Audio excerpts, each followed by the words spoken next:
Good morning, Eden. We're in the middle of our discussion on oil and Kaylee light and vessel.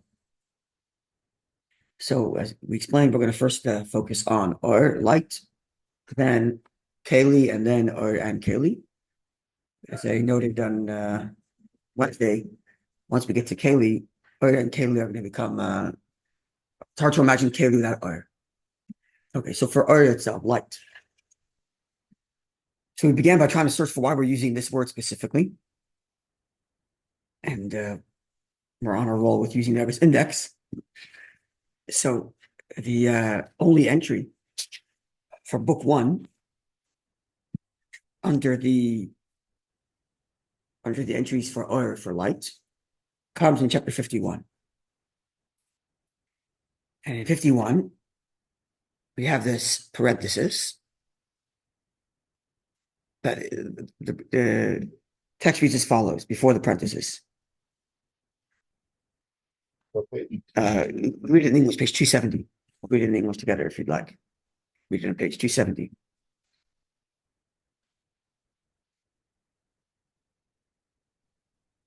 Bottom left. The difference between the higher and lower worlds.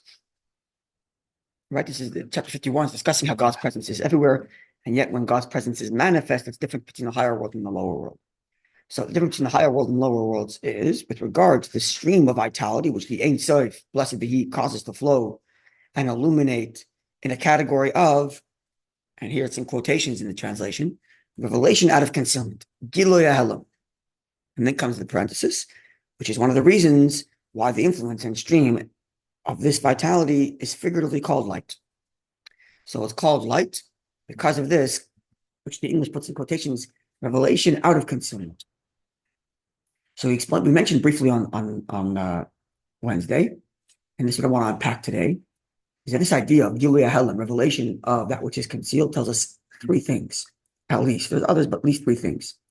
Number one, it tells you that you don't have the whole source itself. You have a revelation from the source. The source remains removed, but you have something that's revealed from the source. Number one. Number two, revelation from the concealment implies also that there's nothing really new being created here. It's just an expression of what already is. I'm revealing that which is concealed. Number three, did I forget? Number three is that the entire function of the revelation of that which is revealed is to express the source from which it's revealed. So let's unpack that a little bit more. Why did we call it a late? That's precisely our discussion today. So that's our discussion today. That's the subject today. That's nice. Okay? What? No, that's the question we began with. Why we're using the word light? Yeah, that was our question today. That's precisely what we're here for. So let's start with this. So let's try to unpack what this means. Gilui Helam, revealed from the concealed. There are two other types of influence we can compare it to that will help us sharpen understanding of what it means. Gilui Helam, a revelation from the concealment. So to start with, we should understand revelation from the concealment does not mean it's concealed and now it's revealed. That's not what we mean by revelation of the concealment, from the concealment. What we mean here is that there's a source, and the source contains all kinds of potential. And now I've revealed from its potential from its state of concealment. That's what we mean here. That's what's meant here by revelation from the concealment, which is what light is. Light is not hidden behind some wall and now it's revealed.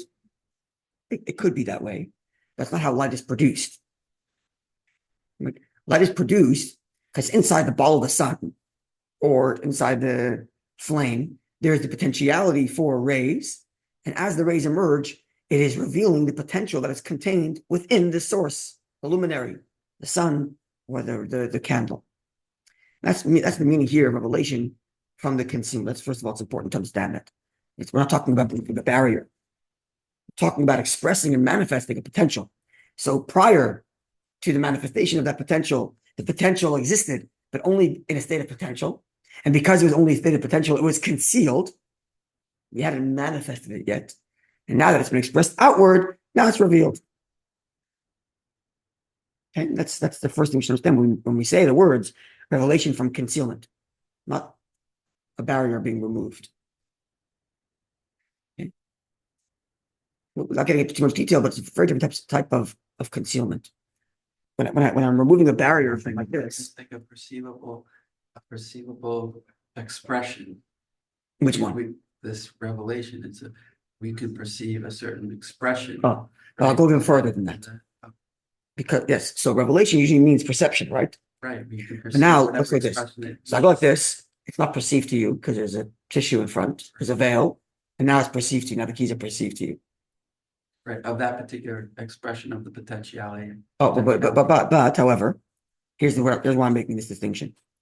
When I do this, when I put the, if you're listening, you're not watching. When I put the tissue in front of the keys, right? The keys themselves, right? The keys themselves are completely fully manifesting themselves. There's an external veil containing it. So it's not a real concealment. It's an external thing that's preventing you from seeing it. But in essence, it itself is fully manifest now with the veil, without the veil. However, when potentiality is concealed within its state of potential and then manifest, it's not only that I'm removing a barrier, I'm extracting that potential from its state of potentiality. So the revelation here is that thing itself went from a state of concealment into a state of revelation. Prior to its being manifest, it was in a state of concealment, not because there was a barrier, but because it was never manifest. It only existed in a state of potentiality.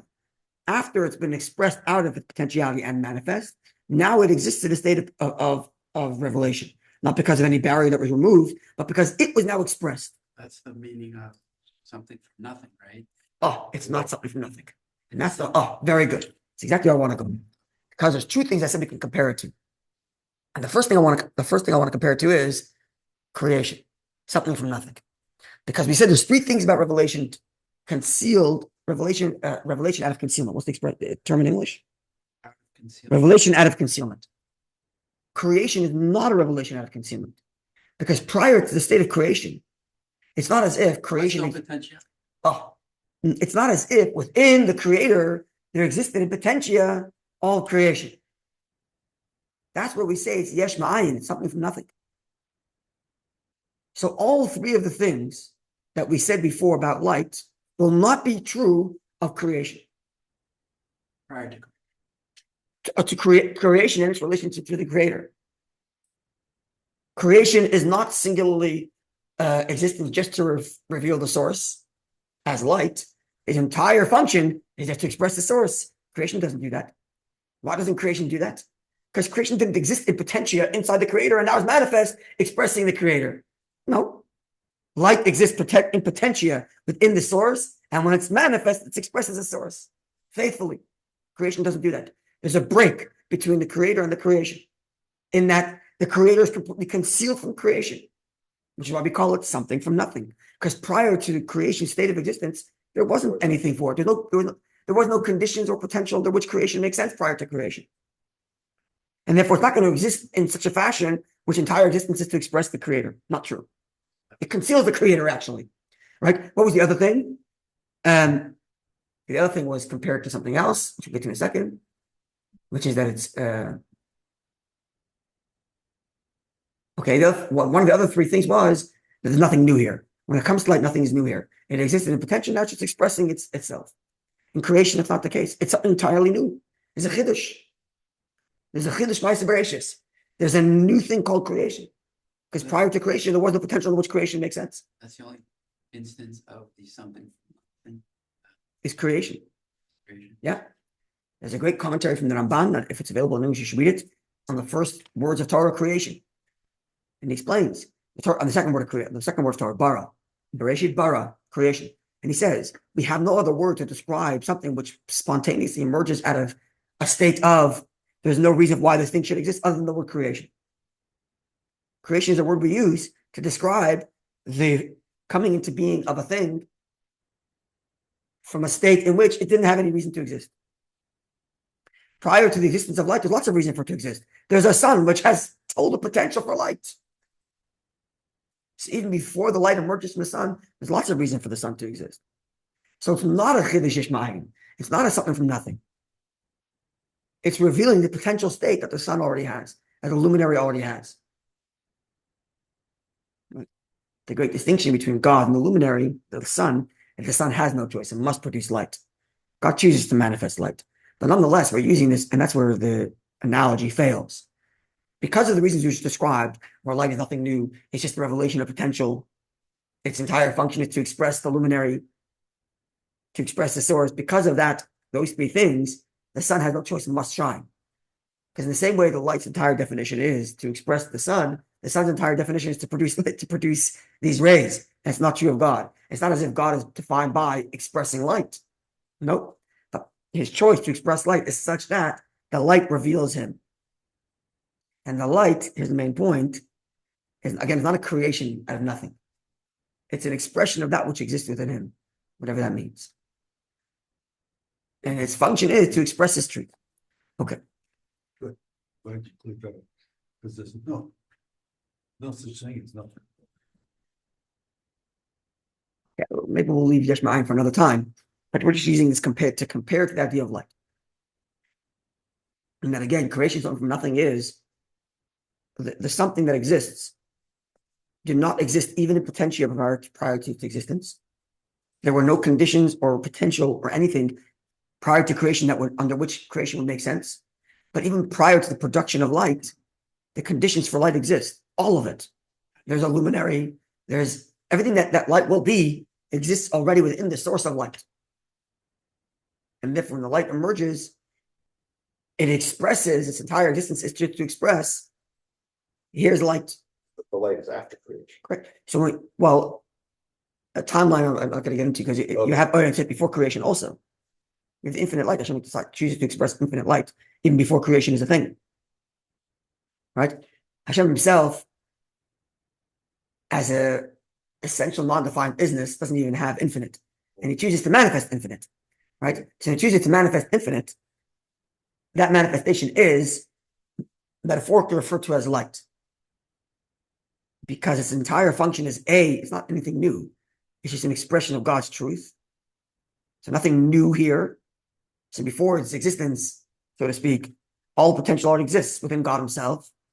And then when it comes out, its entire function is to express the source from whence it came. So you look at the Ein Sof, what does it say? It says, oh yeah, there's a God that's here. You look in creation, it doesn't say that necessarily. You have to discover that. It doesn't say that automatically by its very being. And the third point, which we'll get to now, is that you don't have the source itself. It's a ray from the source, whose entire function is to express the source, but it isn't the source itself. This we're going to get to now.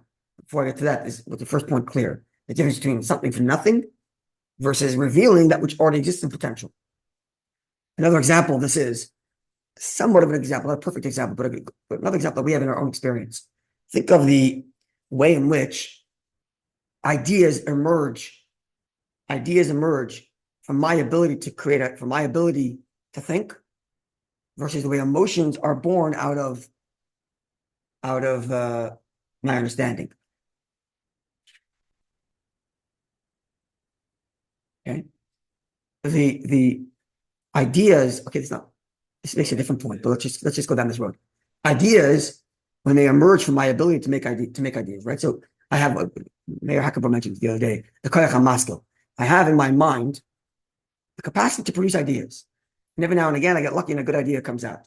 But ideas are constantly streaming out of this place. Yeah. So those ideas that are emerging, the potential for them already exists in my capacity to think. Right? And there's a stream of ideas that come flowing out of this subconscious ability to produce ideas. Right? So those ideas that come out aren't truly something from nothing. They exist in a state of potential within my ability to think. And they emerge. But here's the main point that I want to bring out. Those ideas, what do they say? What's their function? Their entire function is to say, here's the source. They're constantly expressing the thinker. The thoughts that are constantly produced are constantly, they're just a continuous stream of expression of the one producing the thoughts. That's what they exist. That's what they exist for. As opposed to, for example, even though it's my thoughts that produce how I feel, it's not as if the feeling's entire function is to express, this is what I thought. Right? I think about how amazing something is and how I want it. I desire it. That desire for it is not as if the desire is there to express my theory about why that thing is good. My want is to express my want. Why is that? You following this distinction? When you see an idea, it expresses nothing other than the fact that there's a thinker. An idea expresses that there's a thinker. Nothing else. That's light. It's a ray of light. That Right. I get it. The emotion of- Which is why it's called OHR Seichel, the light of Seichel, the light of intelligence. Because it's constantly flowing like light streaming out of the source. Those thoughts constantly being produced from the subconscious thinker. And the thoughts are faithfully expressing the thinker. Right? But then I think long and hard enough about a certain thing. And why it's so amazing. And at some point, I start to love that thing. I start to want it. What does the want express? The want expresses the thinker? Not really. What does it express? I don't know if it expresses, what does it express? Oh. What does it express? Not really. Because emotions have their own source within the person. The thoughts triggered it. But it's not as if the emotions are a revelation that's produced out of the concealment of thoughts. It's its own thing. It's got its own source. So the emotion is not a light that is produced from the thought.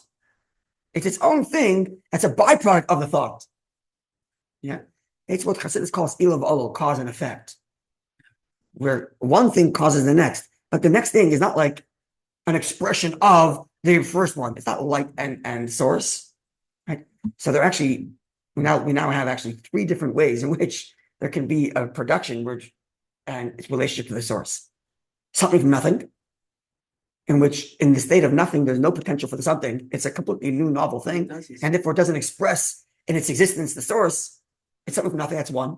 Yeah. But it may assist in allowing the intelligence to express. No, exactly. So number two is cause and effect, or ilav olol. Not exactly cause and effect, but it's a cause and effect, in which the cause has its own function, the effect has its own function, but one triggers the other.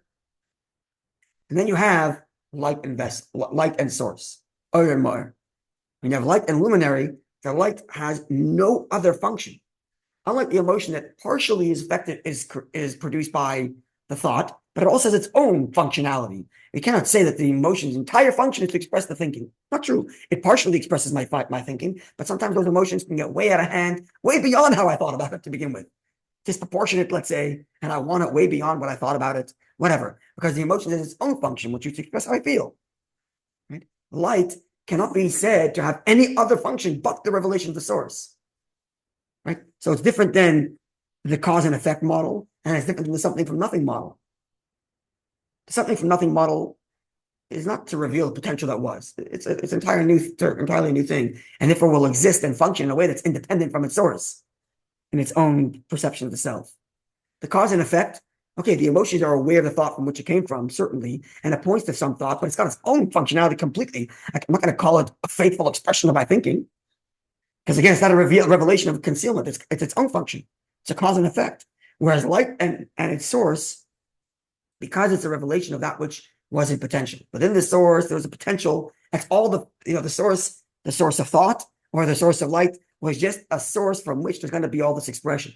And if all the expression that comes out is it's not the source itself, it's a ray from the source, like one thought is not the entire thinking. It's one thought from the thinking. It's a ray. It's only one ray. It's not the source itself. Okay, this last point we'll focus on next time, but at least we already see that. Number two, here's more important thing. Number two is, it's not something new. It's just an expression of the source. Unlike the emotion, which is something new, or creation, which is something new. Nothing new here. It's just an expression of the source. And three, most importantly, its entire function is just to express source. And that's the difference between the Ein Sof versus creation, and even Atzilus to a certain degree. Atzilus is closer to the cause and effect, not exactly, but closer. The Ein Sof in its purest form has no other function other than to say, here's God. Like the light, the entire function is to say, here's the sun. Nothing new here. It's just an expression. You don't have a whole of God here. You have an expression of God. Like the light, which is an expression of the source, not the whole source. It's an expression of the source, but it's nothing new. Not I create something new. No, if you look at the light, you see, oh, this is God. It's not like creation, which is like, is this from God? Not from God. You got to figure it out because this came from nothingness. No, it didn't come from nothingness. It's being produced by a source that's constantly manifesting it. And three, its entire function. From every angle you look at it, all it's going to say is, here's a source. It doesn't say anything else. Just like light says nothing other than, here's a source from which the light came.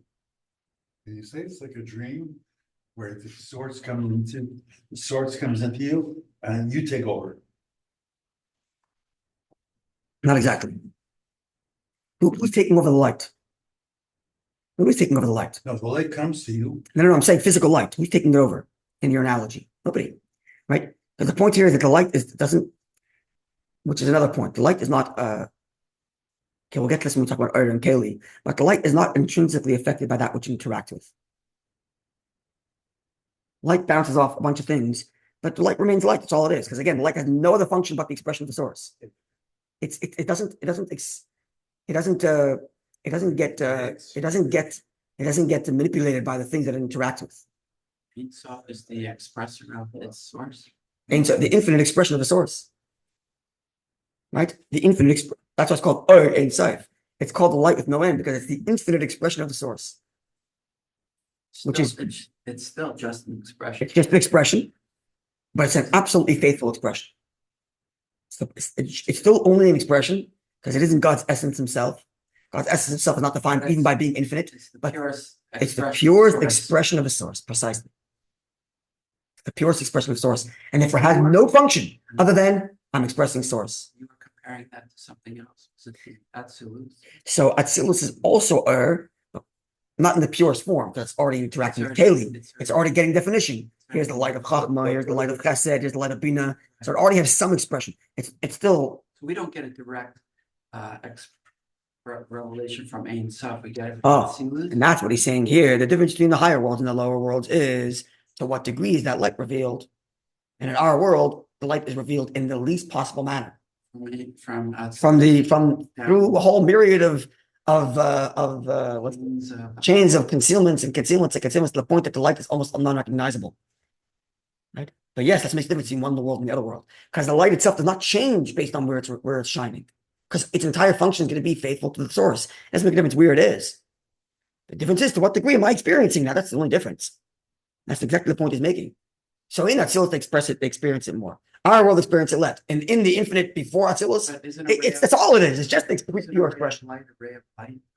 That's the point. Is that how the analogy fails?